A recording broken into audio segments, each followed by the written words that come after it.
On Christmas Day 2004 near Indonesia, a fishing boat is hit by a severe storm. On land, a weather center detects anomalies that indicate the onset of a tsunami, so they rush to the boat's rescue. The helicopter has only 5 minutes to get the crew before they are crushed by the big wave, and although everything seems to go relatively smoothly, Mr. Kang, one of the members, is trapped under some boxes, preventing him from getting out. His friend Man-sik tries to help him with all his might, but his attempts have no effect, so he's rescued and watches his friend succumb to the weight and force of nature. A couple of days later, the tsunami event caused a national impact, with damages in places like India, Indonesia, and Sri Lanka, leaving thousands dead and injured. 5 years later in the summer, Man-sik is trying to pull out a loose tooth of his son Sung-yeon on the beach, but then a friend appears and tells him that he must leave with him immediately. On the street, the owner of a seafood store complains to a girl for selling fish in front of her stall, accusing her that her attitude stems from being an orphan. The conflict escalates to blows, but they are promptly separated by Man-sik, who reveals himself to be the lady's son and the head of the Prosperity Association. He overly protects this girl for being Yeon-hee, the daughter of his former shipmate, whom he swore to take care of.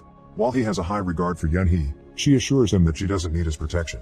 At that moment, a group of investors appears together with Yeok-jo, a businessman who assures that Haeundae is a tourist site suitable for investment, but just at that moment he is assaulted by one of the citizens, who criticizes him for taking advantage of the town situation to become richer. Meanwhile, geologist Kim Hui warns a board of investigation about the dangers of a possible new tsunami. Kim Hui's personal life takes a toll on him as he is in the middle of a divorce with his wife Eugene. Outside the meeting, Kim Hui is surprised by Jimin, his daughter with Eugene, but who is unaware of their relationship, and who remains part of the woman's new family. Back on the beach, 3 girls are surprised by 3 boys, who take them on a yacht out to sea. One of them, Hee-mi, doesn't look so impressed, but the others ask her to go with the flow to take advantage of this opportunity. Parallel to this, local bum Dong-chun and Sung-yeon plan a scam where he pretends to be blind, while the boy sings pretending to be badly injured. This seems to work, with Jimin taking pity on the situation in the streets. On the yacht, the Hee-mi falls overboard while trying to smoke a cigarette, with everyone else distracted by the music. To her luck, a patrolling lifeguard appears, but in his attempt to rescue her, he knocks her out and jumps into the water to get her. As he does so, Hee-mi becomes desperate and begins to choke him, but he knocks her unconscious and manages to save her. He gives her mouth-to-mouth resuscitation, but the girl wakes up and bites his lip, so the lifeguard hits her again to knock her out. On the shore, Man-sik greets Yeon-hee and hands her a bag full of vegetables. The two talk about Sung-yeon's whereabouts, and Man-sik receives a call from the police station, where he discovers that his son was arrested for the attempted scam. Upon arrival, Man-sik starts fighting with Dong-chun while his son cries in despair. At the conclusion of the bitter scene, father and son go to Yeon-hee's stall to get something to eat, where Man-sik gets drunk easily, and are visited by Hyung-sik, Man-sik's younger brother, and who turns out to be the lifesaver from before. A family compliments the boy's appearance, who reveals that Yeon-hee is not his mother, as the real mother abandoned them. The situations continue unfolding, with Yeok-jo losing shareholders, Kim Hui receiving news of new tsunami activity from Japan, and Man-sik's friends saying that his feelings for Yeon-hee are now more than evident. Man-sik's mother shows up to threaten against Yeon-hee, but as usual, the man defends her. The 3 yacht boys show up to eat at Yeon-hee's stall, and after serving them, she talks to Dong-chun, whom she forces to accompany her on her daily catch. Man-sik shows up before they set sail, inviting the girl to a baseball game with Sung-yeon, to which she accepts. A group of lifeguards listens to the game on the radio, and one of them asks Hyung-sik what happened to his lip. When they tell him that the person who did that must have been crazy, Hee-mi appears to talk. She tells him that he should take responsibility for the injuries he caused her, and intervenes in his call to wait for his answer. Late at night, she tells her friends that she will be back late, as she has an increasingly close conversation with Hyung-sik. At the game, Man-sik gets drunk again and starts insulting the batsman, much to the embarrassment of his son and Yeon-hee. The police make an appearance and take him out of the stadium before descending into further conflict. Upon returning home, he finds his mother talking to old Yeok-jo, who is actually his uncle. After insulting him before leaving, Man-sik kicks his dog, receiving a scolding from his mother. At the dock, Dong-chun accompanies Yeon-hee, who receives a note from Man-sik. Just then, the young men from the yacht arrive and threaten Yeon-hee and tell her that she gave poisoned food, making one of them sick. Dong-chun tries to defend her, but the 2 boys outnumber him in strength. That's when Hyung-sik shows up to defend his friend, beating the boys. In bed, Man-sik complains of a stomachache, and while trying to get some medicine, which he mistakes for shampoo, one of his friends tells him about the conflict at the dock. The police show up to arrest Dong-chun and Yeon-hee, both for the fight and for selling poisoned food. Watching them drive off in the patrol car, Man-sik starts foaming, and is taken to the hospital for a stomach pump.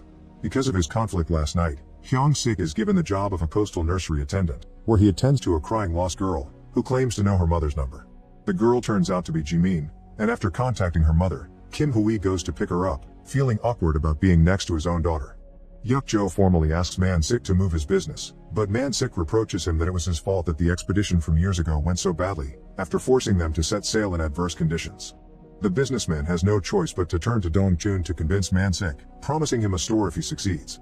Eugene shows up to pick up Jimin, scolding her for getting lost. Kim Hui asks her not to be so harsh on the girl, but Eugene reproaches the man's absence as a father. Right after, Haeundae reproaches Hyung-sik for not telling her about his change of position, as she had been looking for him all day. The two share a meal, where Haeundae mentions studying for being an actress, giving him an acting sample too realistic for the people around them. Man-sik talks to Yeon-hee, and they both mention her father's memorial, remembering the first time they met, when Man-sik saw Yeon-hee's father as a leader. However, in a flashback, it is shown how Yeon-hee's father was caught in the storm due to an error in judgment on Man-sik's part, which causes the man to self-sabotage his intentions with Yeon-hee. As they continue their outing, Haeundae tricks Hyung-sik into kissing him and biting his lip again, with the girl's friend spying on her from a distance, still resentful from the dock fight. In the morning, Kim Hui warns his boss about the possibility of a mega tsunami, a wave that could reach 50 meters at least, and even reach 100 meters in the worst-case scenario. If so, they should evacuate as many people as possible in just 10 minutes. At Mr. Kang's grave, Yeon-hee confesses her feelings for Man-sik, standing by his side, and asks her father to make the man understand the hint she always gives him. Man-sik breaks down in tears, apologizing to the grave of his former friend. He and his brother meet and talk about their women's case, unable to give each other good advice. As he arranges another outing with Yeon-hee, Hyung-sik is intercepted by the yacht boys, who beat him up and tell him never to see Yeon-hee again.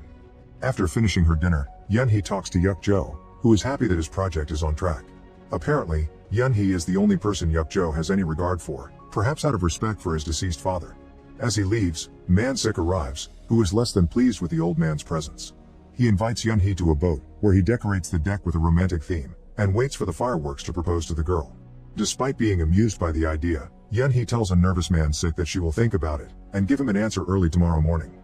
If there is a red ribbon tied to her boat, that means she would accept the proposal. From a distance, everyone watches the fireworks in awe, except for Haeundae, who scolds Hyung-sik for missing their date. He just turns around and tells her that they should stop seeing each other. Dong-chun feels pressured for not having a formal job, and in the middle of a conversation with Yeon-hee, he learns about the marriage proposal, so he decides to reveal to her the real cause of her father's death. The seabed near Tsushima Island begins to crack, creating an underwater fault. The next morning, Man-sik is disappointed to find that not only is there no red ribbon, but Yeon-hee's boat has sailed away, leaving him stranded. He encounters Dong-chun, who confesses telling Yeon-hee the truth about his father. Man-sik lunges at the snitch, but the battle is suddenly stopped by a seagull that crashes into Dong-chun's car.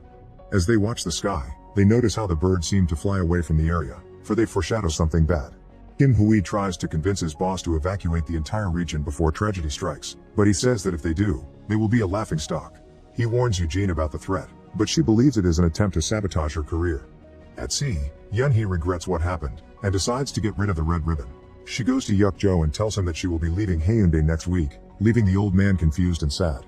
The underwater break situation becomes untenable, and a state of emergency is reported, announcing it to the entire city. Just as Yeon-hee and Man-sik meet, the earthquakes begin, and all the people on the beach fall from the tremors. Disasters start to happen, with Dong-chun and Yuk-jo crashing their cars, Eugene getting trapped in an elevator and a cargo ship being capsized at sea. Also, Haeundae is with her suitor on the yacht, getting caught in the middle of a massive storm. Kim Hui tells his boss that they must get everyone in the highest possible spaces, and leaves to find his wife and daughter, with the latter watching from her window as the giant wave approaches them. The beach gradually runs out of water, with people running for shelter and causing havoc in the city. Man-sik and Yeon-hee flee too, with the wave forming behind them, of a size that can cover almost the entire region. Dong-chun meets Sung-yeon and his grandmother in the middle of a bridge. He tries to help them, but the lady goes into a catatonic state, and no matter how hard they try to run, they cannot outrun the wave behind. The tsunami covers the coasts, the streets and destroys the buildings, reaching the highest floors, with no place to take refuge. Everyone runs as fast as they can, but the end is inevitable, and in less than 10 minutes, all of Haeundae is engulfed in a blanket of water, leaving only the tallest building standing. Dong-chun walks on the bridge, seeing the debris beside him and looking for Sung-yeon, but then realizes that right next to him is the cargo ship, now hanging vertically on the bridge, about to fall. He manages to dodge all the cargo that is bearing down on him, but many people are not as lucky in the city. Man-sik and Yeon-hee try to quickly climb a light pole before a piece of electrical equipment falls near them. In the distance, old Yuk-jo also manages to save himself from falling into the water. Meanwhile, Kim Hui goes to look for Jimin in her apartment, which is completely flooded. He manages to catch her just before she falls into the void, being on the second to last floor of the building. Hyung-sik goes in the helicopter to rescue the distress calls on the high seas, and comes across Yeon-hee and her suitor, who makes their rescue more difficult by panicking. Seeing that he is a burden, she decides to knock the guy out in the same way Hyung-sik did when they first met. She manages to be rescued, but Hyung-sik tells her that he must stay to rescue the unconscious man. Eugene, still in the elevator, manages to communicate with Kim-hee and her daughter on the roof, telling them about her situation. Eugene confesses to Jimin that the man next to her is her real father, cutting off the call as she loses strength and gets underwater. Father and daughter fear the worst, unaware that downstairs, the building's janitor manages to open the elevator door, rescuing Eugene in the process. On the bridge, Dong-chun manages to save a cigarette, but after a careless attempt to light it, he accidentally throws his lighter into a fuel leak on the ship, setting off a chain reaction that causes everything to explode, with tons of debris falling into the city and adding to the danger. While being rescued, Yeon-hee's suitor becomes desperate and falls back into the water, with Hyung-sik coming to his rescue despite Yeon-hee's warnings in the helicopter. The situation is quite tense with Man-sik and Yeon-hee, as the former manages to climb up, but falls into the water, and although his beloved holds his hand, he can't help but slip, confessing his love as a last gesture before leaving. Yeon-hee watches in horror as Man-sik is swept away by the current, but just then Yuk-jo appears, grabbing Man-sik with an injured arm to avoid his path. He manages to rescue him, and as he gives a smile to his nephew and Yeon-hee, he is rammed by a giant sign, carried away by the current. During the helicopter rescue, the rope holding Hyung-sik and Yeon-hee's suitor breaks a little because it can't support so much weight, so Hyung-sik makes a strong decision. He decides to sacrifice himself, asking his rival to give Yeon-hee his watch, which she always liked. Despite the cries and pleas, the lifeguard ends up making the ultimate sacrifice, smiling from the surface at his beloved, only to be swept away by a wave. At the top of a building, Eugene is reunited with Jimin and Kim-hee, but they see another wave approaching in the distance, so they tell the rescue team that they are with a little girl, so they must give priority to save her. They manage to get a lady to hold her, but the parents can only watch their daughter soar through the air, saying goodbye forever. The pair share one last hug, with Kim-hee apologizing for everything. The rescuers go back over the building's roofs, and Dong-chun along with Man-sik's mother, watches Sung-yeon struggles to swim, trying to save him. Sometime later, a service is held to honor the rescuers who gave their lives for the city, including Hyung-sik. Among those present are Man-sik, his mother and son, Yeon-hee, Yeon-hee and her friends who were able to survive, with her keeping Hyung-sik's special watch. Murals are made to honor the fallen, including Yuk-jo, Kim-hee and Eugene, and on the beach, Jimin and Sung-yeon talk about what happened, with her asking him if they had met before, not remembering the scam from the beginning. The boy tells her no and they part ways. As they clean up, Man-sik's friends comment on how old Yuk-jo canceled his contract on behalf of the merchants in the area, about how Dong-chun's mom perished while buying a pair of shoes for him, and that Dong-chun received an award for saving several people during the disaster. Dong-chun mourns the loss of his mother holding a picture of her.